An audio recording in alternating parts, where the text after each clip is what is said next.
José Antonio Garrido es una biografía intensa, importante en España, muy importante en el País Vasco y decisiva en Santander por las raíces, por su madre, por su padre, por el ir y venir, por sus hermanos.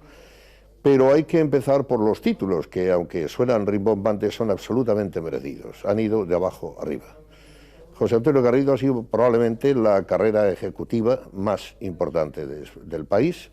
Tiene 65 años, 4 hijos, está casado con una escultora vasca, María Emilia, y vive en Bilbao, donde ya vivió en la Alameda de Recalde en otra época de su vida con sus padres. José Antonio ha coronado todos los éxitos apetecibles de una carrera que une lo técnico y lo administrativo. Hay que decirlo porque es una verdad que se prueba con un largo currículum y a sus 65 años luce muy joven y ha venido desde Bilbao para complacer a esta sección de Entre Líneas y a mí, que tengo la suerte, el gusto, el agrado y el honor de conocerle desde hace años. Muchas gracias, José Antonio, por estar aquí. Podríamos hablar de tantas cosas. Tú tienes opiniones que podrían percutir en la opinión pública, pero va a ser una conversación amistosa, larga, que empieza por lo familiar. No parece que esté de moda, con tantas separaciones, con tantas modernidades, una estructuración familiar fuerte como la que había en tu infancia, que lleva, además del ejemplo en la casa, el ejemplo de estudiar que das tú, por ser el mayor, a tus hermanos, donde hay 3 ingenieros, y además, como no había en Santander facultad, tiene que ser en Bilbao, con 26 años, si no me equivoco, o antes. No te conformas con eso y después alcanzas el grado de doctor, y además hoy tienes el de doctor honoris causa de la Universidad del País Vasco. Me parece que por el lado académico eso dice bastante, amén de los cursos con los que entretienes ahora gratamente el tiempo, y de el favorecimiento que en Iberduero le diste cuando estabas en el pináculo a los investigadores, porque también creaste un premio y hubo un trabajo de gran atracción a profesores visitantes y otras cosas que recuerde. José Antonio, a la altura de 65 años y estando joven y despierto, siendo un gran lector, esa experiencia de técnico, por un lado, de ingeniero, y tu otro grado del que hay que hablar, en la dirección de IES, produce un hombre, aunque educado, repelente de saber tanto, o produce una persona amable que puede abrazar muy bien ámbitos distintos en el mundo de la empresa o en el mundo de la política. Bueno, muchas gracias en primer lugar, Jesús, por honrarme con tu amistad. Para mí es un placer poder tener esta conversación contigo en los términos, además, en lo que la vamos a tener, que es evidentemente de amigos. ¿Qué produce? Yo, cuando me dicen el currículum, y cuando voy a dar conferencias por ahí y sacan mi currículum, que es real, que es amplio y extenso, yo siempre me autocalifico de una forma. Yo soy ingeniero y de la Escuela de Bilbao. Evidentemente porque cuando salí de aquí en el año 57, gracias a una visión materna sobre todo, mi madre ha sido la gran innovadora de esta familia. Rosa ha sido la gran innovadora. Si yo hoy, a lo largo de todo este periplo, ya siendo yo abuelo como lo soy, tuviese que definir quién es la persona más innovadora a lo largo de mi carrera profesional, diría que fue mi madre. Esa I pequeña que se dice ahora, I más D más I, la I pequeña la tuvo ella, porque innovar no es estar esperando a que te venga la idea, como decía Picasso, que cuando me venga la idea genial que me encuentre trabajando. Mi madre trabajó mucho, mi madre apostó mucho, mi madre arriesgó mucho, y al final pues el resultado son 3 hijos ingenieros, además que tenemos unas características especiales. Yo, que soy de cabeza ingenieril, pues somos los 3 ingenieros, los 3 hermanos, somos de distinta especialidad y somos de distintos planes. Luego, 3 hermanos ingenieros de distinta especialidad y de distintos planes es 3 a la 4. O sea, de 81 posibilidades solo hay esta. Yo creo que algún récord Guinness igual batíamos. Entonces, ser ingeniero a mí me ha dado, ser ingeniero, estar en una empresa en Bilbao, me ha dado unas posibilidades a lo largo de la vida que me han permitido estar en la empresa, en la universidad, en la sociedad civil, en Europa y en la ciencia y tecnología. Son mis 5 campos. Y no es que haya sido ningún fenómeno, sino que he estado en unos entornos de profesionales. Yo recuerdo con gran intuición lo que eran aquellos profesionales que yo me encontré después de acabar la carrera. Yo acabé en el 65, fue en el 57 y me puse a trabajar en Iberduero. Y ese caldo de cultivo, muchas veces se dice que los premios Nobel, evidentemente no soy premio Nobel, nacen de caldos de cultivo como puede ser Oxford, Cambridge o Estados Unidos, que en otros ambientes no se le... Pues yo ahí me cultivé y yo por eso estoy tremendamente agradecido a ese Bilbao que me acogió, a ese Bilbao que, como has dicho tú, me ha hecho doctor honoris causa de la Universidad del País Vasco, porque soy bien nacido. Y no, el secreto es ese. Yo he estado en tantos campos porque a partir de una carrera que es ingeniero, dura, que sigue siendo dura, y que si no que se lo digan a los ingenieros de aquí, de la Universidad de Santander, de Cantabria, pues me ha permitido estar en esos entornos en donde luego, evidentemente, pues hay que trabajar mucho, hay que reflexionar mucho, hay que dudar mucho, porque dudar todavía para mí es vivir, porque yo dudo. Pero tienes la carrera directiva y de ese ángulo hemos hablado menos. Yo creo que si se puede destacar de ti, que son varios aspectos, hay uno como líder de equipos de organizaciones humanas. Yo creo que tú has manejado conjuntos grandes de personas en niveles distintos y sobre todo en la élite profesional. ¿Reconoces esta capacidad de organizar equipos como algo que se sale de la ingeniería y que viene quizás del mundo del management o del mundo de intuiciones? ¿De dónde viene? Bueno, si la reflexión la tuviese que hacer ahora, recogiendo todo este tipo de experiencias, que muchas veces el que te pongan la etiqueta de que has manejado equipos no es más que producto del tener que seguir avanzando, pero ahora ya desde la experiencia y desde la reflexión, yo diría que tiene que ser consustancial al desarrollo de una empresa que el liderazgo sea el liderazgo compartido. Si no hay liderazgo compartido, desgraciadamente vivimos una sociedad mediática en donde los líderes son los que salen en la foto. Y los que salen en la foto de los periódicos económicos o de las secciones económicas. Yo me acuerdo en el año 87, cuando a mí me nombraron director general de Iberduero, lancé un proyecto que le llamé el Proyecto de Empresa Iberduero. Y ya en el año 87, un conjunto de personas que se integraron en mi equipo, tratamos de lanzar un proyecto que llegase a los 7.000 empleados de Iberduero. Digo de Iberdrola porque sigo en Iberdrola ahora. Ahora vamos a hablar de eso. 7.000 empleados, pero llegar a los 7.000.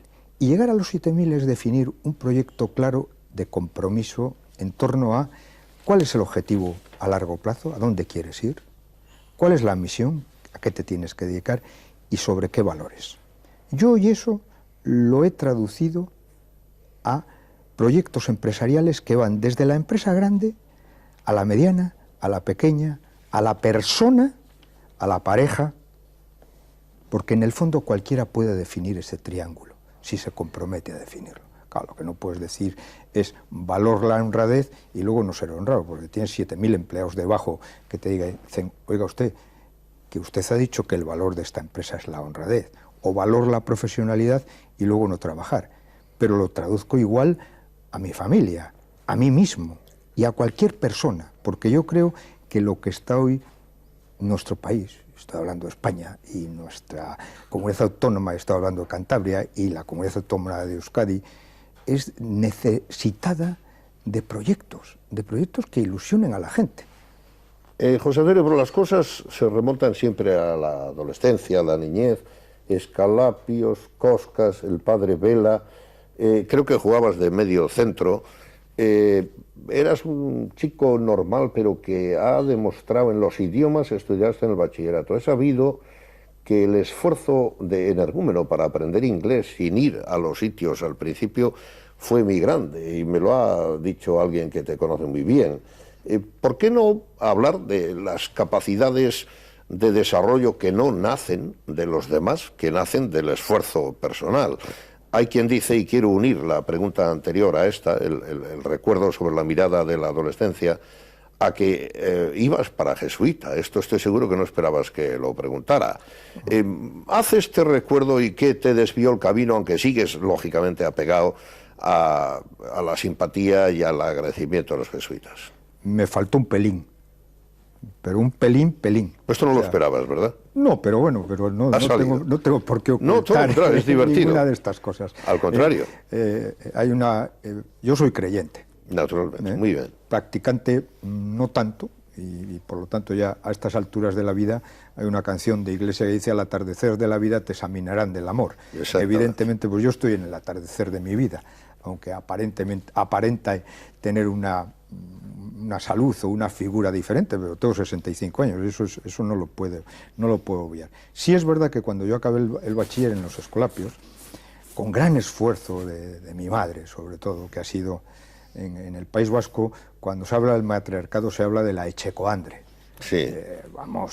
Mi madre como echecoandre ha dado 100.000 vueltas a muchísimas echecoandres, y en ese aspecto la deuda con ella, que no es deuda, en definitiva mi madre, sin conocerlo nosotros, fue un referente, y un referente de 3 hermanos que con gran sacrificio estudian en colegio privado, de 3 hermanos que después de estudiar en colegio privado, pues íbamos a los Coscas. Los Coscas, en los años entre el 50, yo soy del 40, con 10 años fui a los Coscas.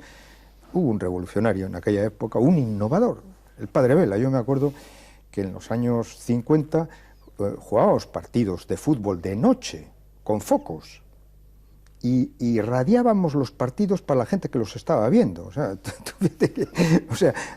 Nos educaba en lo que era hablar en público. Vamos, un agradecimiento... Un avanzado. Un avanzado. Y un agradecimiento hacia esa figura que desgraciadamente ya no vive, pero tremenda.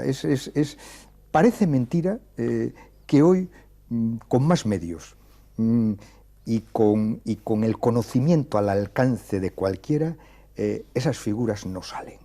Y no salen porque no hay esfuerzo. Yo creo que la clave de muchas de las cosas que a mí me han ocurrido y que le han podido ocurrir a otros, yo tengo compañeros de aquí santanderinos, pues un Pedro Rivero, con el cual todavía me veo. Buen amigo mío también. Volvíamos de los Coscas jugando al escondite, la taina que se llamaba en aquellas épocas, jugábamos al escondite, íbamos para casa con Pedro y José Mari. Pues Pedro Rivero es una figura en el sector eléctrico español, pero ¿gracias a qué? Al esfuerzo, que lo ven desde la familia. Yo, a lo largo de mi educación de bachillerato, pues no tuve más remedio que esforzarme, porque si no... Hoy que a los hijos se les da de todo y no digamos nada a los nietos, yo ya que soy abuelo, pues dices, bueno, ¿y en dónde está? ¿Cómo enlaza todo eso con la realidad actual?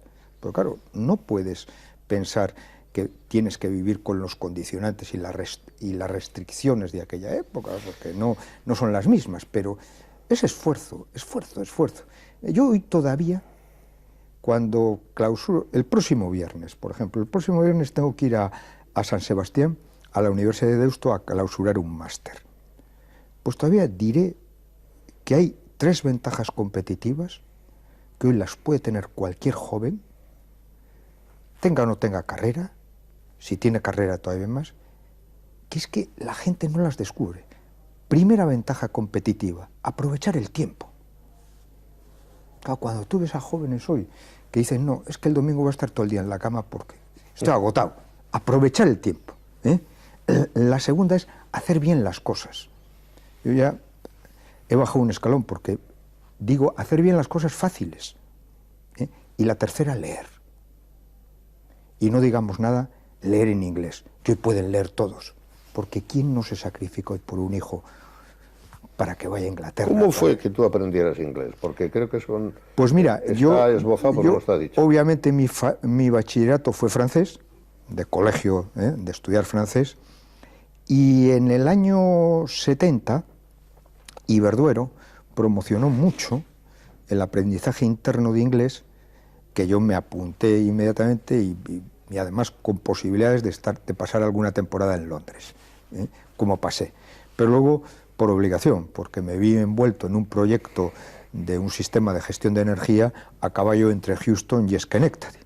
Schenectady, que mucha gente no sabe, pero eso es General Electric, la sede, está al lado de Albany, que es la capital del estado de Nueva York. Albany, que es las famosas novelas de Kennedy, premio Pulitzer, que las sitúan muchas en Albany, y Albany es una ciudad, vamos, es horrorosa, no tiene nada, y estuve allí varias temporadas, y entonces, pues con un gran esfuerzo. Esfuerzo individual, eso me han dicho. Es un esfuerzo individual, pero el esfuerzo es para todo. Luego yo he conocido personas, por ejemplo, a Jordán, de parte tuya, en Pittsburgh, entre la Carnegie Mellon, sí. Creo que estaba al frente, es un provost, estaba al frente del... Fue el... Y no sé si había más de 50 personas por el mundo enviadas por ti para hacer trabajo y para, para hacer apertura con Iberduero y con el sector eléctrico. Pero hay que volver a Bilbao. Bilbao hoy te mantiene como presidente, si no me equivoco, de una asociación metropolitana en la que hay más de 1,5 centenar de instituciones. De entrada, ahí creo que planteáis estrategias de plazo largo, es decir, cómo mejorar la ciudad, cómo mejorar incluso la calidad de la sociedad civil de las personas. ¿Es eso un ejemplo para otras ciudades, incluso para Santander, José Antonio? Sí. ¿Qué es lo que hacéis ahí? Sí, es un ejemplo. De hecho, nosotros exportamos, digamos, reflexión. Esta es una asociación non-profit con una estructura muy pequeña, una estructura fija muy pequeña, de un director general que es Alfonso Martínez Serra junto a 8 personas, no tiene más, pero al tener 130 instituciones socios, manejamos casi 1000 personas de los socios. Pues son socios, instituciones privadas, públicas, pues privadas está Iberdrola, está Petronor, está el Banco Bilbao Vizcaya Argentaria, está Sener, las más importantes empresas de Bilbao. Y luego públicas, pues está el Gobierno vasco, está la Diputación de Vizcaya, está el Ayuntamiento de Bilbao y 30 ayuntamientos de la conurbación urbana de Bilbao. Y en ese sentido, pues para mí fue un honor cuando hace 15 años me llamó el Lehendakari y me dijo, oye, quiero que te hagas cargo de esto. Tiene una ventaja de que es un puesto no político y, entre otras cosas, yo le echo menos político todavía, porque no me duelen prendas en decir que yo no cobro, ni tengo tarjeta de crédito, ni tengo coche de esa institución. Y ahí, háblame, creo que viene un congreso. Ahora, exactamente. ¿Qué es lo que se plantea en general? Pon algún ejemplo. Pues mira, nosotros hace 15 años lo que hicimos es el plan estratégico de Bilbao. Sí. Nosotros no manejamos dinero. Dinero lo manejan las instituciones, que hacen las infraestructuras. Y ese plan estratégico hace 15 años, cuando empezamos, pues se basó fundamentalmente en infraestructuras.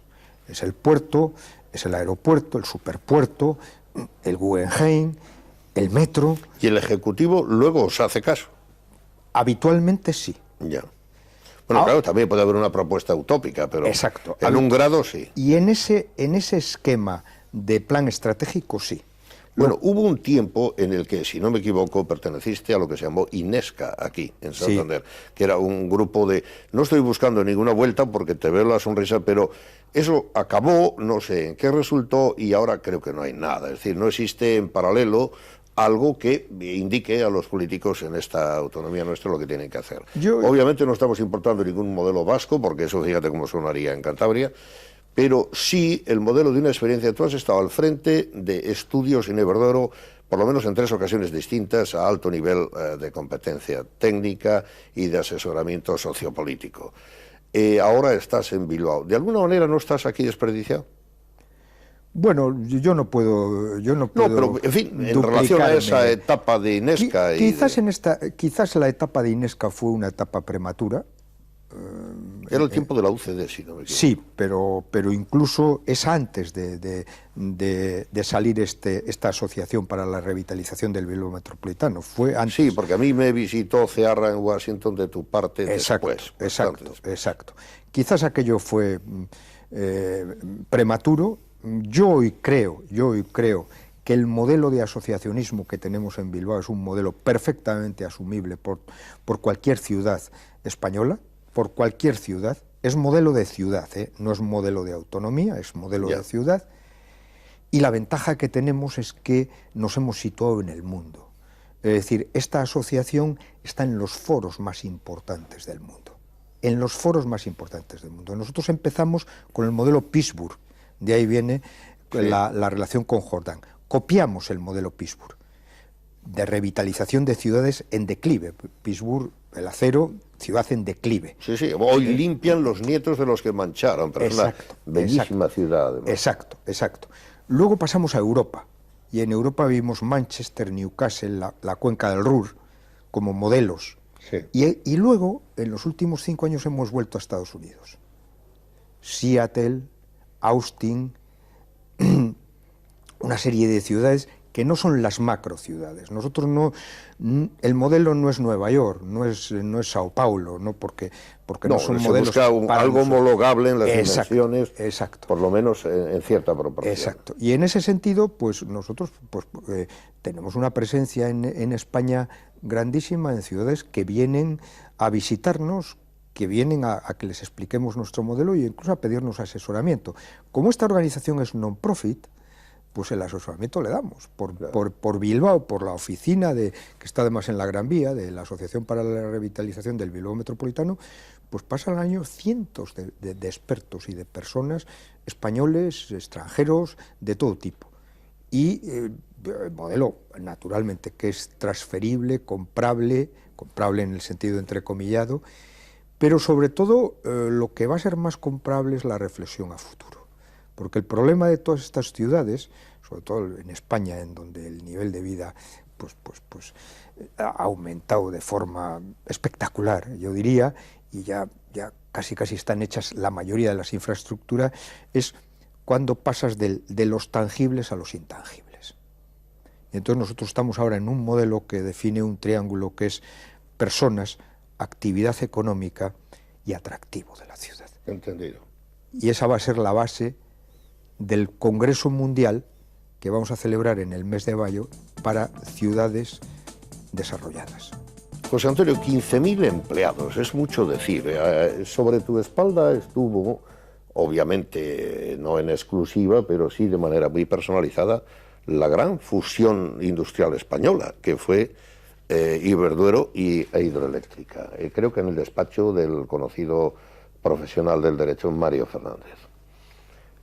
Cuando miras eso en perspectiva y a la luz de algo que no sé si te está gustando y que desde luego, dada la discreción que tenéis los ejecutivos, no creo que sea tu preferencia para que pregunte, pero a la distancia, ¿cómo ves hoy el resultado de esa fusión si se compara un poco, por lo menos al pasar, con la actual OPA hostil que llena todos los días las secciones de economía de los periódicos? Bueno, yo creo que era otra época.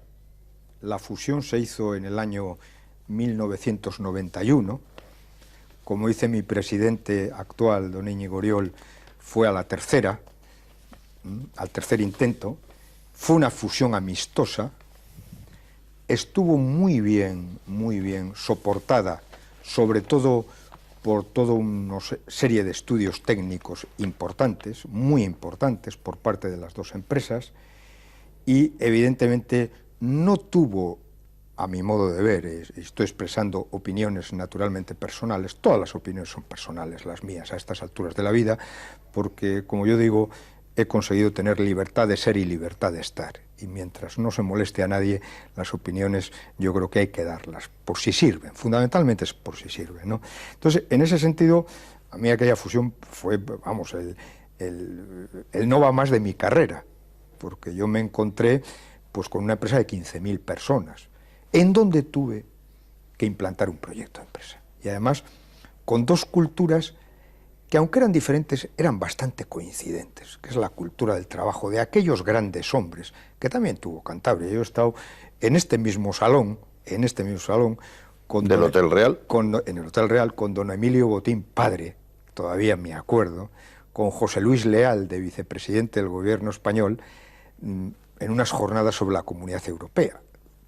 Pues don Emilio Botín, padre, el hijo obviamente también, pero como vive no, pues era un personaje pues como don José María Oriol, al cual tuve el honor de conocer. A don Emilio Botín le conocí muy poco. Claro, todos esos personajes que probablemente en estos momentos la empresa española esté faltos de esos referentes, confiaban mucho en los profesionales. Y yo me encontré en una fusión en donde básicamente la tuvimos que negociar, entre comillas, entre profesionales. Y de ahí que yo creo que salió perfecta y fue pues de la historia de España de las más importantes operaciones económicas. Trasladar eso a la situación actual, en este momento actual, en esta pregunta concreta sobre la OPA de gas natural y Endesa, yo es que no quiero irme ni por un lado ni por otro, pero yo lo que creo es que los sectores industriales españoles necesitan en estos momentos de la pedagogía de los grandes referentes que han existido siempre y que yo creo que en estos momentos existen. Si no existe esa pedagogía, las variables que perturban, los anticuerpos, como lo decía mi maestro Ángel Galíndez, presidente del Banco Vizcaya, al que recuerdo muchísimas veces, los anticuerpos entran en juego y producen resultantes espurias que no sabemos a dónde pueden ir y que están muy lejos de lo que puede ser la racionalidad de un esquema que fundamentalmente tiene que ser técnico-económico. ¿Quieres con esto decir, me parece que lo estás implicando, mi obligación es preguntar, obviamente no voy a llevarte a una situación, y menos en esta amistosa conversación en la que te desplazas desde Bilbao, que no sea propia, pero estás implicando, José Antonio, que la política en el sentido de hiperpolitización partidista o de lucha centro-periferia está dañando el acomodo de los desarrollos de negociaciones normales del mercado y de las partes. Pero no solamente en esto, es que es en muchas cosas, porque la política tiende a, como no le queda más remedio, obviamente, esto no es una crítica destructiva, a simplificar, porque los mensajes tienen que ser muy simples, porque al fin y al cabo el político vive del ciudadano. Entonces, claro, viejo malo, nuevo bueno, pues parece que está admitido. Nueva economía buena, vieja economía mala. ¿Por qué? La economía, independientemente de ser vieja o nueva, la economía es mala o buena, pero no porque sea vieja o nueva. Joven bueno, viejo malo. ¿Pero por qué? ¿Por qué hay que prejubilar a la gente? Y en este aspecto, todas estas operaciones, estas y otras, de tipo técnico-económico, necesitan de un análisis de tal complejidad que lo peor que se puede hacer es simplificarlo. Y muchas veces el tener un titular periodístico simplifica y no hace la pedagogía que hay que hacer. Estamos simplificando de tal forma que a mí me aterra. No solamente en este caso, en multitud de casos. De modo que estamos en la sociedad del conocimiento. Y en la sociedad del conocimiento la variable más importante es la complejidad. Es decir, analizar cada una de nuestras decisiones, incluso las individuales, con muchas variables. Cuando a mí mis padres tuvieron que decidir que fuese a estudiar ingeniero, no se plantearon ninguna variable más que la cercanía, porque era lo económicamente mejor para ellos. Había 3 escuelas, me podrían haber pedido elección, vamos, ni por asomo. Porque el parámetro aquel, la variable única es la económica. Cuando tuve que ir a estudiar, tuve que ejercer entre el instituto que estudié primero y estudiar bachillerato y los escolapios. Hoy a un hijo con 10 años, con menos, ya hay que a ver si estudia idiomas, a ver a qué colegio, a ver si privado o público. Son muchísimas variables, es decir, un padre o una madre de familia se convierte en un gestor, y a mí no me gusta nada la palabra gestor, en un empresario a la hora de decidir la educación de sus hijos. Claro, si esto ocurre en este terreno, en una de estas fusiones, o en una de estas proyecciones de lo que debe ser el mapa energético, no ya español, europeo. Hablemos de eso, José Antonio, monopolio natural regulado. La energía es invisible, aunque es a través de la que vemos, pero ¿cómo le puedes explicar a nuestros telespectadores, no sé, por comparación, lo público, lo privado? Estados Unidos maneja, y a veces sin gran suerte, el mundo privado de la energía. Francia la tiene centralizada y es pública y además es muy pronuclear desde De Gaulle, que tiene esta visión, saliéndose un poco de la normativa, entre comillas, que hay en la posguerra, si se quiere. En este momento, ¿cómo se le puede explicar a la gente qué está pasando con la energía? Si somos deficitarios, ¿por qué lo somos? ¿Y qué es el modelo ideal? Bueno, yo en primer lugar, a la gente hay que decirle que la energía es un bien escaso, que España tiene un determinado grado de autoabastecimiento energético, no eléctrico, energético, y Europa también, que no es 100%. Europa no tiene materias primas, depende mucho del petróleo, depende del gas, que no lo tiene, y España exactamente igual. Pero ya refiriéndonos al tema eléctrico, yo creo que hay una cosa que esto no lo duda ningún ciudadano, y es que la energía eléctrica es para hoy vital. Hoy a cualquier persona le quitas la electricidad y le quitas Internet. O sea, Internet, le quitas el acceso al conocimiento. Esto hace 25 años, pues no se pensaba en ello. Hoy le quitas Internet, le quitas el acceso al ordenador, le quitas todo este tipo de cosas. La llamada brecha pasa por la energía. Efectivamente. El segundo aspecto es que España tiene un servicio de calidad, y yo diría de calidad-precio, tremendamente competitivo, con Francia, con Alemania. ¿Y sabes por qué? ¿Sabes por qué, entre otras cosas? Por lo menos pienso yo. Porque aquellos pioneros en los años 50 y 60 eligieron el sistema tecnológico americano. Y España tiene tecnología americana. Elegida en el franquismo. Elegida, exactamente, pero elegida por profesionales, no por políticos, sino por profesionales.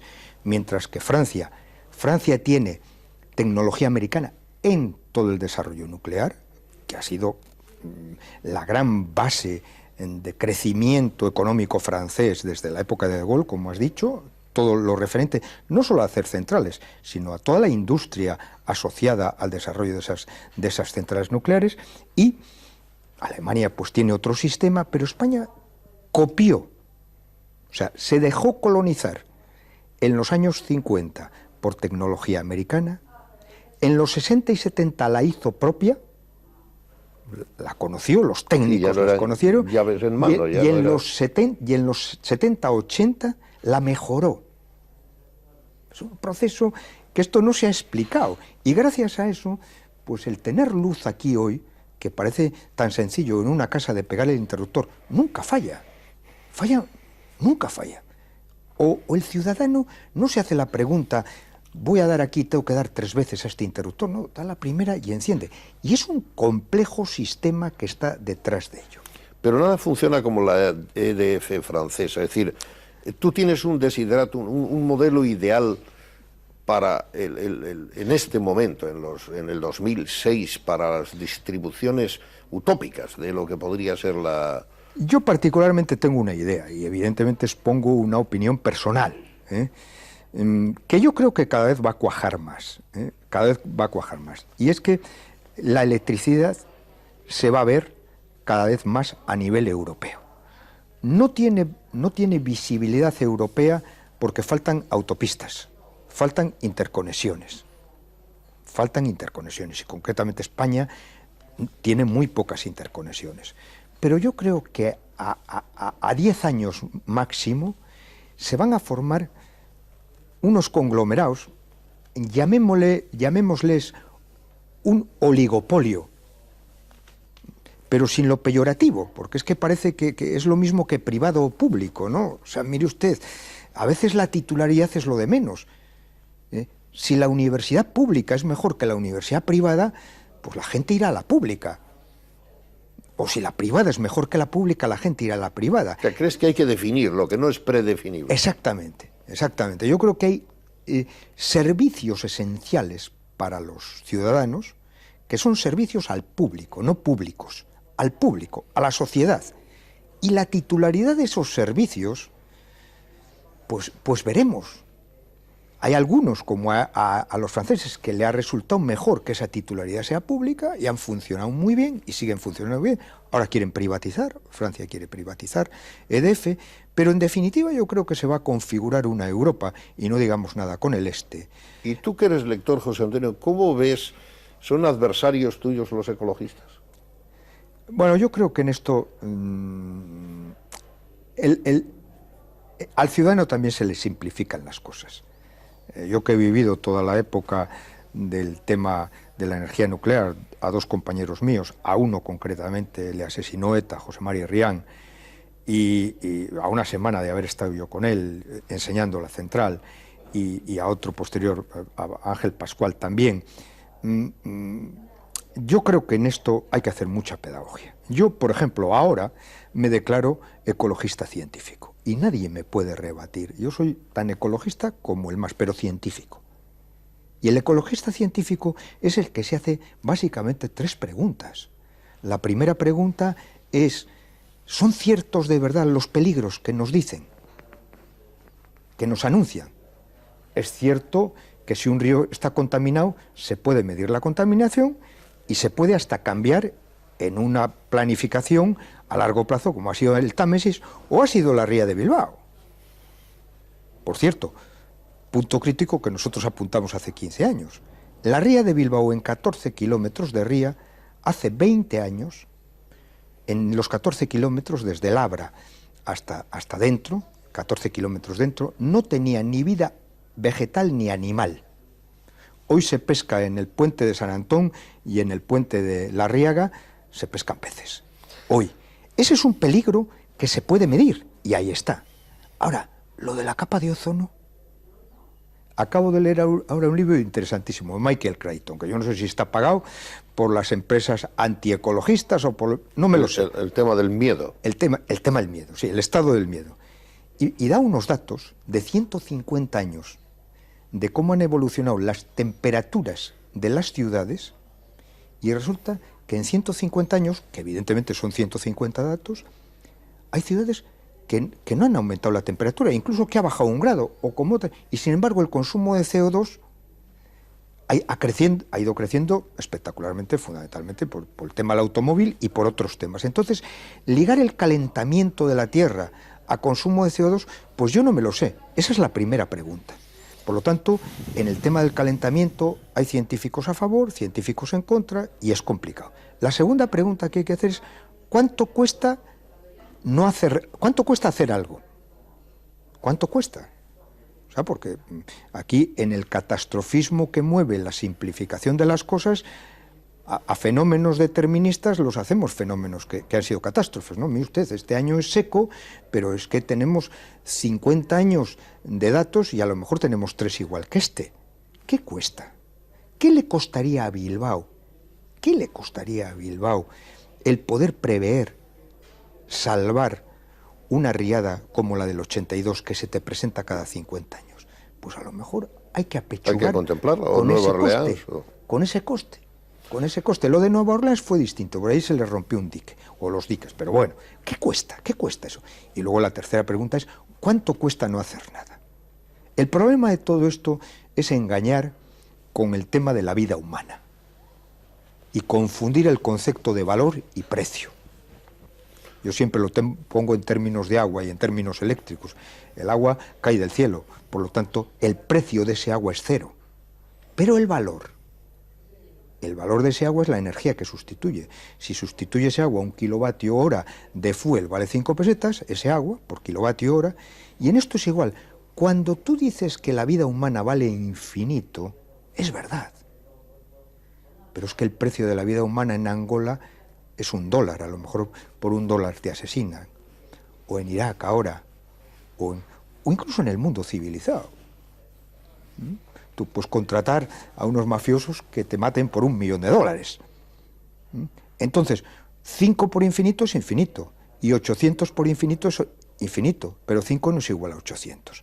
Toda la comparación con vida humana infinito te lleva a planteamientos que probablemente no responderían a las 2 preguntas estas. ¿Cuánto vale hacer algo y cuánto vale no hacer nada? Quizás visualizarlo como Quevedo, el peso de un buen muerto. Tú has hablado No voy a pasar de largo, sí voy a mencionarlo una sola vez, de un asesinato de un compañero. No voy a entrar en especular el esfuerzo y la frustración que tendrías si te tocó, que me temo que sí, tratar de evitarlo.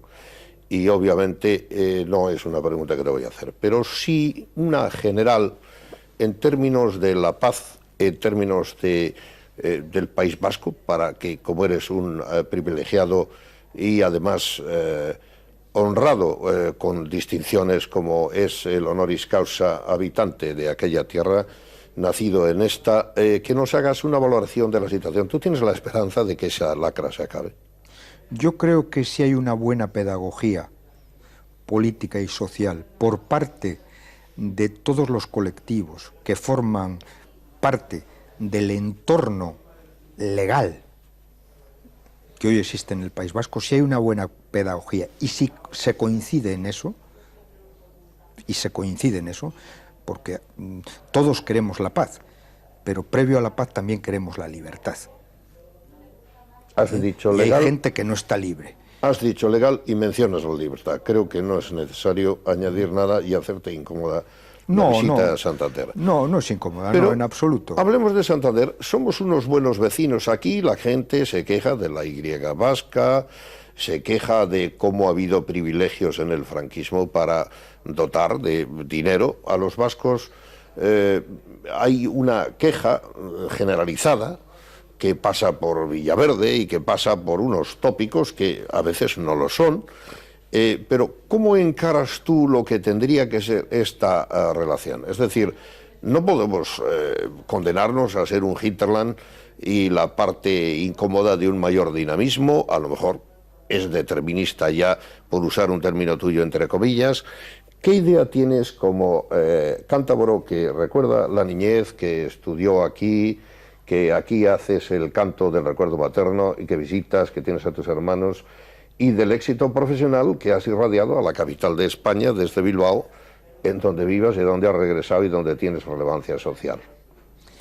Mira, yo realmente es una de las cosas a las cuales estaría dispuesto a dedicar una parte de mi tiempo en estos momentos, a poder de alguna manera ligar esa sociedad civil que existe en las dos autonomías en términos de absoluto compartir proyectos, ya sea empresariales, industriales, artísticos, lo que sea, de sociedad.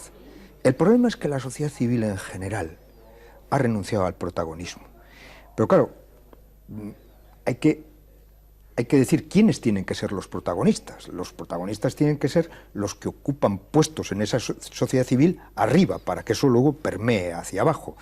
Entonces, yo creo que cualquier iniciativa que lograse, de alguna manera, poner en contacto gente de la sociedad civil de un lado y de otro, porque resulta que hay otra sociedad civil que se mezcla. Hay vascos que vienen a Cantabria, cántabros que van allí, amistades, se mezcla. Si es que el mestizaje es la moneda corriente de la vida contemporánea. Y sobre todo teniendo medios. Es decir, uno de los grandes problemas que tiene hoy el País Vasco es que hay muy poco mestizaje, como digo yo, entre territorios históricos, porque hay poca comunicación, poca infraestructura. Bueno, hay quien acusaba a los de Ondarroa de tener problemas con el Valle de Arratia. Pero fundamentalmente porque no hay... O sea, la Y vasca va a llegar tarde. Y aparte de que yo no quiero un tren que me lleve a 300 kilómetros por hora entre Bilbao y San Sebastián.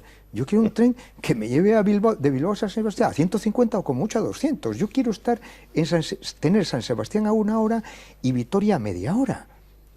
Y quiero ver que se casen cada vez más vitorianos o alaveses con vizcaínos y vizcaínos con donostiarras, que no se casan porque no hay comunicación. Entonces, aquí la comunicación cada vez empieza a ser más difícil, porque esta autopista empieza a ser una ratonera, como es la de San Sebastián.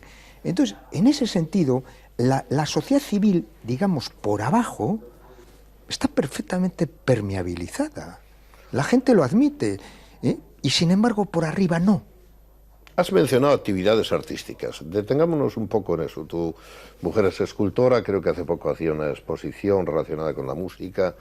Bueno, aquí está muy revalorizada la nueva cocina digo Nueva Cocina de Cantabria, que no es nueva, pero bueno, hay muchos restaurantes que se precian de ser líderes, esa es una cosa un poco tradicional del mundo vasco.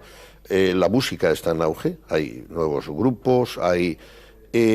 ¿Ves diferencias importantes? A nosotros a veces se nos llena la boca de que somos muy internacionales, es decir, Festival Internacional, Universidad Internacional. En Bilbao a veces se miraba con prejuicio, creo, como algo un poco pueblerino, del choco aquel y tal. Me temo que tú conoces, por razón de los cargos previos y por tu propia involucración seguramente, cómo funciona el mundo artístico de Bilbao. Obviamente Bilbao no es Hollywood, pero ahí estaba Larriaga, ahí estaba Arteta, yo recuerdo, ahora ya no sé siquiera si existe, cuando yo veía las exposiciones, sí. Y estoy prescindiendo del fenómeno del Guggenheim, que es un fenómeno europeo. Sí. Yo creo que el Bilbao liberal de principios del siglo pasado, que fue el que dio el gran impulso a Bilbao, y aquellos prohombres lo que marcaban eran líneas y marcaban tendencias y eran referentes, y entonces... Claro, el Bilbao de hace 100 años, o por ahí, pues es el Bilbao de la Sociedad Filarmónica, de la Sociedad Bilbaína, del Athletic de Bilbao, o sea, y son los mismos. Y todo eso luego ha penetrado. Hombre, yo me acuerdo cuando estudiaba el bachiller aquí, de haber ido, porque tenía un compañero que su padre era militar, haber ido a la Porticada cantidad de veces, y sin embargo, yo vi el año aquel de las famosas 7 sinfonías de Beethoven en la Porticada, o de las 9, digo 7, la novena, las 9, me acuerdo de la novena en estos momentos. Pero, sin embargo, yo no he sido consciente de lo que la música ha podido suponer para mí en el disfrutar hasta que he sido músico consorte, hasta que me lo ha enseñado mi mujer. Yo me autodeclaro músico consorte. Y entonces yo no entiendo cómo tampoco en eso, teniendo Santander un festival como el que le tiene antes que la quincena musical de San Sebastián, yo no entiendo cómo no penetra esto muchísimo más, esto y cualquier manifestación artística. Has hablado de la gastronomía, naturalmente que sí, pero si aquí hay un potencial impresionante de desarrollo de todas estas cosas. Mira, el problema de todo esto es que hay que hacer una reflexión estratégica que lleva tiempo. Y no es un plan, es reflexionar. Y tienen que reflexionar los que saben. Y hay que igualar, como yo digo en términos ingenieriles, derivadas primeras. En las mesas no se pueden sentar a decidir gente que no sabe. José Antonio, hemos visto tu simpatía, reconocimiento y gratitud por el País Vasco. Tu simpatía por Estados Unidos, en tus estancias, en colocar allí personas, en incluso participar en el estudio de ciudades como posibles modelos. También has tenido una gran participación europea y quizá es una de las cosas que no hemos tratado aquí. He sido miembro de la ERT, que ahora nos vas a explicar en qué consiste, en donde te has sentado con Ericsson, Nokia, Philips, Pirelli, Renault, Unilever, Royal Dutch Shell, las más importantes personalidades directivas de Europa. ¿Qué tienes de esa experiencia? ¿Qué te ha enseñado el trasiego por los mundos directivos del management de tipo europeo? Yo de la European Roundtable of Industrialists tengo sentimientos contrarios. Por un lado, esa posibilidad de, no siendo yo chairman de mi compañía, porque no era yo el chairman, sentarme con 40 chairmans, pues eso, pues yo le he conocido a Gianni Agnelli, a Humberto Agnelli, el hermano que ha muerto porque estaba en la RT, a von Pirer, el de Siemens, al de Renault, a todos los grandes presidentes. Y además, en un esquema además muy sencillito. Nosotros nos reuníamos los domingos a cenar en el sitio del anfitrión, pues en Dinamarca o en Alemania, cenábamos, iba un speaker que solía ser el primer ministro. Yo conocí a primeros ministros de países en esas reuniones porque este es un lobby privado al cual tienes que entrar y te pueden poner bola negra. A mí me acuerdo que me presentaron a la European Roundtable of Industry el vizconde... La mesa redonda. A la mesa redonda de industrialistas, el vizconde de Aviñón, Etienne de Aviñón, presidente de la Société Générale de Belgique, Gerard Monod, el presidente de la Lyonnaise des Sceaux, y Jean-Louis Beffat, el presidente de otra empresa francesa.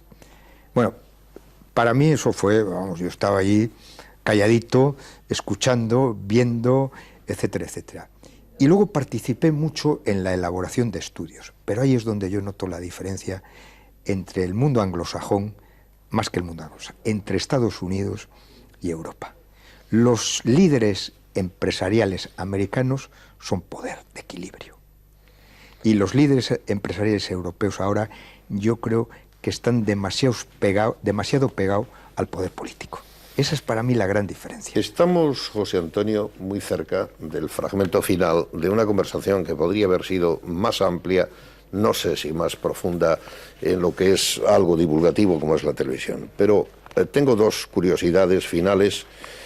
Una muy personal, hasta puede que un poquito descarada. Tú tienes unos hijos extraordinarios. Yo conocí a uno cuando tenía 12 años. Creo que estudió en Brujas, en esa especie de Harvard del derecho. Hoy me parece que están al entorno de Luxemburgo en el mundo jurídico y otros que son extraordinarios. En casa has estado mucho, pero también fuera, con tu chofer, con los viajes permanentes. Aunque es una pregunta un poco personal, ¿cuánto peso ha recaído sobre ti y tu mujer en esa educación y en el éxito que han alcanzado los muchachos? Mi mujer y yo nos hemos repartido, como decía Ángel Galíndez, el poder y el mando de nuestra empresa. Yo no sé si yo tenía el poder y ella el mando, o ella el mando y yo el poder. Pero qué duda cabe que sin la aportación de mi mujer, desde este punto de vista, fíjate tú que yo lo traduzco siempre al mundo empresarial, ahora, esto no hubiese sido posible. O sea, a pesar de que yo he hecho esfuerzos, yo he estado durante del orden de 15 años viajando a Madrid todos los días desde Bilbao y volviendo a Bilbao a dormir por la noche, aunque no me veían mis hijos, y lo he hecho, y no es ningún sacrificio, pero lo he hecho, algo de presencia física, pero es evidente que sin la capacidad de mi mujer esto hubiese sido imposible, y por eso ella ha sido presidente y consejero delegado de esta empresa. Yo he tratado de ser a veces presidente, pero he sido presidente y consejero delegado. No sería yo, José Antonio, si no te hiciese una pregunta un poco más malévola. Hay quien cree que a pesar de haber llegado tan alto, a pesar del éxito indiscutible con el que ha sido quizás la carrera ejecutiva más importante del país, si hubiese sido más, entre comillas, respetuoso, comedido, displicente, pelota, con apellidos compuestos, y con la clase política dirigente de Madrid, todavía habías podido romper más el techo. ¿Crees que es así? Bueno, yo tengo un amigo que cuando todo el mundo es conocida, que en Iberdrola hubo una crisis, que además yo le tengo que agradecer a don Íñigo Oriol lo bien que la resolvió, y esto es público y se sabe, y yo estoy agradecidísimo a él, y porque he aprendido, y ahora con la vida ya en este atardecer he aprendido muchas cosas de él, sobre todo de respeto a las instituciones.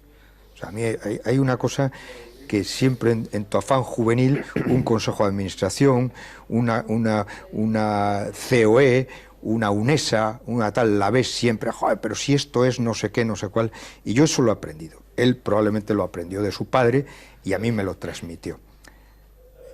Haciendo ahora reflexión sobre el particular, recuerdo que cuando yo tuve esa crisis, un amigo me mandó un libro a casa, que lo recibió mi mujer, que se llamaba El elogio a la prudencia, de Baltasar Gracián. Y mi mujer, a los 10 días, le mandó, no se lo mandé yo, El elogio de la locura de Erasmo de Rotterdam. Te me has adelantado porque lo iba a citar yo, pero bueno. Yo me apunto al elogio de la locura, incluso hoy, porque, mira, cuando un amigo como eres tú le puede leer a otro amigo el currículum, sabe que no le está haciendo la pelota y le está leyendo el currículum que él siente de verdad. Ese precio no es precio, eso es un valor. Y entonces, como decía Machado, solo el necio confunde el valor con el precio. Tú me has valorado a mí y yo te lo agradezco sumamente. José Antonio, muchas gracias. Esta carrera ejecutiva española, cántabra, de simpatía al País Vasco, en donde está casado y donde ha tenido sus hijos, es una satisfacción que sea más conocida a través de Entre Líneas y que se pueda ver entre líneas cómo hay prudencia, simpatía y arrojo. Gracias de nuevo.